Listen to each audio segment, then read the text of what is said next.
Hello and welcome to Y kids कहानी time with Farhan Alam Siddiqui. आज जो कहानी मैं आपको सुनाने जा रहा हूं उसका नाम है टोपी वाला।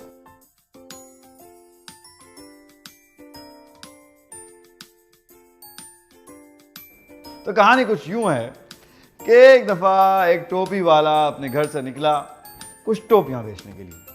वो अपने घर से निकल के बाजार में गया। उसने 5 रुपए की टोपी बेची, 10 रुपए की टोपी बेची, 20 रुपए की टोपी बेची और आगे बढ़ गया। आगे बढ़ के वो एक और बाजार में गया।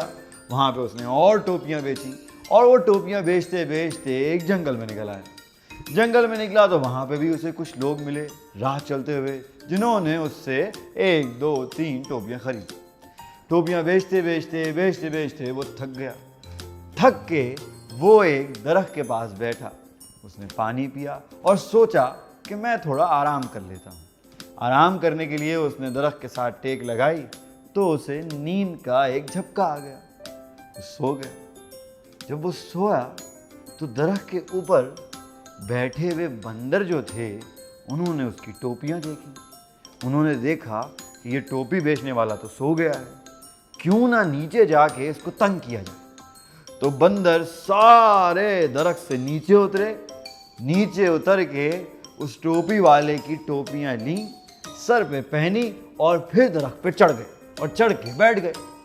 टोपी वाला जब सो के उठा तो उसने सोचा कि आगे बढ़ा जाए। जब वो आगे बढ़ने के लिए उसने अपनी टोकरी में देखा तो उसकी टोकरी खाली थी, सारी टोपियां गायब। वो खड़ा हुआ और जंगल में इधर से उधर भागने लगा, ढूंढने लगा कि उसकी टोपियां कहाँ गई। काफ़ी देर ढूंढने के बाद वो वापस टोकरी के पास आया और उस दरख्त के पास आया जहाँ वो सो रहा था और बैठा और बैठ के सोचने लगा। तो उसका ध्यान ऊपर दरख्त पे गया और उसने ऊपर देखा कि कितने सारे बंदर हैं जिन्होंने उसकी टोपियां पहनी हुई हैं। वो गुस्से में खड़ा होकर बंदरों को बोला कि ओए मेरी टोपी वापस करो। अब बंदर उसकी जुबान थोड़ी जानते थे तो उन्होंने उसकी टोपी वापस नहीं की। उस पर वो उल्टा हंसने लगे। उसे और गुस्सा आया। उसने जमीन पे से एक छोटा सा कंकर उठाया और उठा के सीधा बंदरों पे मारा।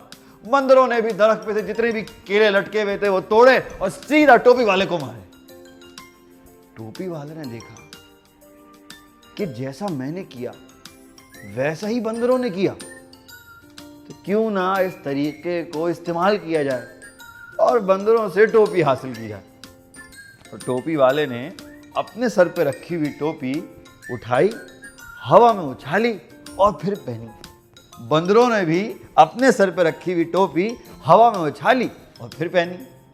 टोपी वाला समझ गया कि जैसा मैं करूंगा वैसा बंदर करेंगे, तो उसने टोपी दोबारा उठाई, हवा में उछाली, पकड़ी और जमीन पे जोर से फेंकी। बंदरों ने भी ऐसा ही किया। टोपी पकड़ी, हवा में उछाली, पकड़ी और दोबारा जमीन पे फेंकी।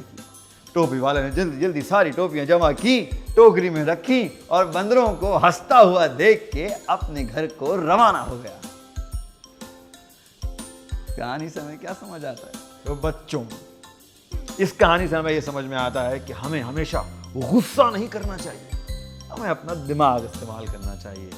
कभी कभी हम गुस्से में कुछ गलत कदम उठा लेते हैं। कभी कभी हम मजाक में किसी का नुकसान कर देते हैं, जैसे उन बंदरों ने नुकसान करने की कोशिश की, पर उस टोपी वाले ने अपने दिमाग का इस्तेमाल किया और उन बंदरों से बगैर लड़े अपनी टोपियां वापस ले ली। ऐसे ही कभी कभी कुछ लोग हमें ज़िंदगी में ऐसे टकरा जाते हैं जो सिर्फ और सिर्फ गुस्से का इस्तेमाल करते हैं। उन लोगों के साथ हम अपना दिमाग का इस्तेमाल करें और अपनी ज़िंदगी को आसान बनाएं। और अगर आपको हमारी कहानी अच्छी लगी है तो वाई किड्स को YouTube पे लाइक करें, शेयर करें, सब्सक्राइब करें और कमेंट सेक्शन में हमें प्लीज बताएं कि आप अगली कहानी कौन सी सुनना चाहते हैं।